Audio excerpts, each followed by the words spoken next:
En fait, c'est un film, ouais, c'est vraiment, quand je dis c'est un film avec une petite fille, c'est que moi, ce qui m'intéressait,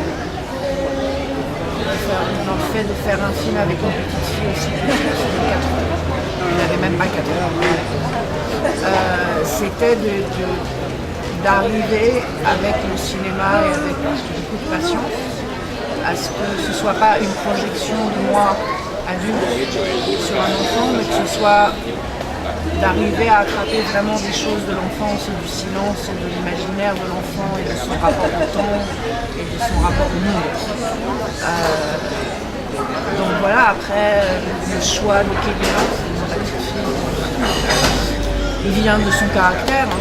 C'est un animal sauvage qui n'est pas encore dans la séduction, qui n'est pas encore un être social. C'est pas quelqu'un de social encore. Voilà, c'est cette frontière qui est due à l'âge. Les mots n'ont pas encore le poids. Les mots sont compris, ils sont répétés, mais ils sont dits, même les mots qui sont les siens, comme pour qu'ils existent et qu'ils prennent forme. C'est comme un espèce de pré-langage. Parce qu'elle s'approprie le langage, elle l'apprend. Voilà, et c'est ce qui m'intéressait vraiment. Et après, quand je dis que c'est pas sur elle, c'est qu'elle ne vit pas du tout dans cette maison-là, c'est pas sa mère, c'est pas son grand-père. Elle ne vit pas de cette manière-là, elle n'a pas ce rapport à la terre là qu'elle a dans le film, parce que ça c'est une chose qu'elle a traversée avec le film. Mais en fait, d'abord parce que c'est l'endroit où moi je me sens le plus fort. Voilà, plus que dans il y a un anonymat et une violence à la ville, dans quelque chose d'urbain qui me... Voilà. J'ai pas envie, en tout cas pour l'instant. Après, m'enfermer dans un appartement avec 3 personnes, je m'en fous aussi. Ça m'intéresse pas, je laisse ça, il y a des gens qui font ça. Très bien ou très mal, mais il y a des gens qui font ça déjà. Non, voilà, moi j'avais envie de filmer ces hommes au travail parce que voilà, la scène d'ouverture et puis la façon dont le grand-père qui est un cochon travaille, c'est une gestuelle, des gestes et un savoir qui disparaît parce que c'est pas transmis, c'est plus transmis. C'est comme un monde en voie d'extinction. Enfin, la première scène, on n'a pas le droit, on n'a plus le droit aujourd'hui de faire ce qu'il fait, tuer un cochon dans sa cour, et une chose interdite, parce que c'est sale.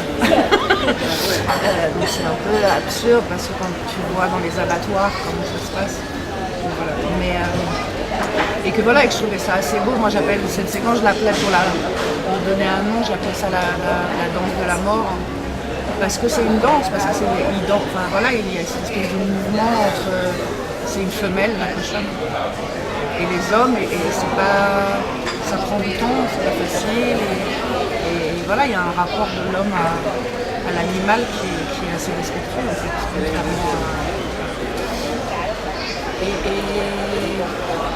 et que j'aime ces gens parce que leur rapport politique au monde, je parle de politique humaine, elle passe dans le faire, dans le geste, dans le faire, plus que dans la parole.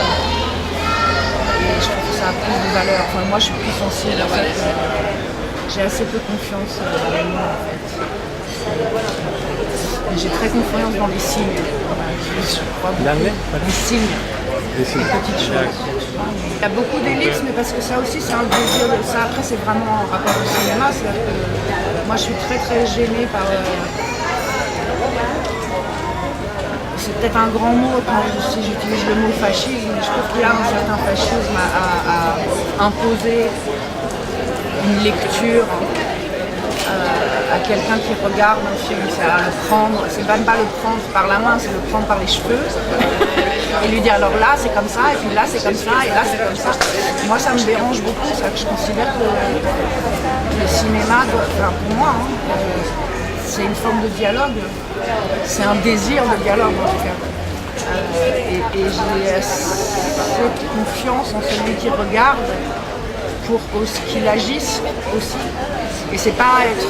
Ça peut y a des gens qui vont dire ah c'est exigeant, c'est pas exigeant, c'est juste considérer que l'autre existe et qui peut répondre et se fabriquer des choses et réfléchir et regarder encore une image sans la prépenser, mais en la regardant et que ça fabrique chez lui quelque chose, chez elle.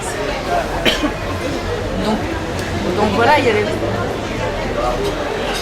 Je sais pas, par exemple, il y a plein de gens, c'est très drôle parce que j'expliquais hier la façon dont les enfants et les adultes reçoivent le film, c'est une façon très différente. C'est-à-dire que là où, si je caricature, là où les adultes considèrent que c'est un drame, les enfants ça les énerve parce qu'ils sortent. Je vais donner un exemple, c'était une projection, c'était à Paris, et il y avait plusieurs enfants, et il y avait une petite fille de 10 ans.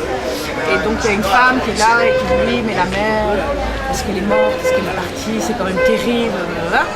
Et la gamine s'énerve, j'ai même pas le temps de répondre, mais je pense exactement ce qu'elle pense.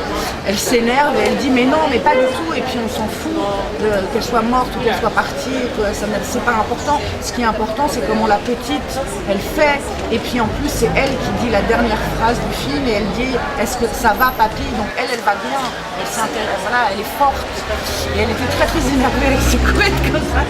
Et voilà, je trouve qu'il y a enfin, pour moi ça me réjouit ça, parce que tout d'un coup il y a cette chose. Les enfants en général sont toujours montrés comme des êtres fragiles, qu'il faut protéger, hein, alors que les enfants sont d'une puissance incroyable. C'est nous qui projetons nos névroses, nos peurs, nos angoisses sur les enfants. Et je pense sincèrement que moi j'ai lu beaucoup de choses depuis, parce que sur ça il y a plein de cas comme ça d'enfants qui sont laissés 48 heures dans un appartement parce que... Et les enfants répètent les rituels. Au lieu d'être en panique, voilà, tout d'un coup ils voient que c'est l'heure de se brosser les dents, ou d'habitude ils se brossent les dents, ou d'habitude la mère leur dit va te brosser les dents, et ils vont se brosser les dents, tout ça. Donc il y a voilà, comme c'est un moment où c'est dans l'apprentissage de la vie et du monde et des gestes. C'est pas parce qu'il y a une chose qui s'en va que tout d'un coup tout s'écroule, hein, parce que voilà, il y a cet acharnement chez l'enfant, et puis il y a une résilience chez l'enfant qui est énorme, vraiment. Mais parce que aussi les enfants ont encore cette capacité naïve à regarder un film sans à regarder un film. Bon,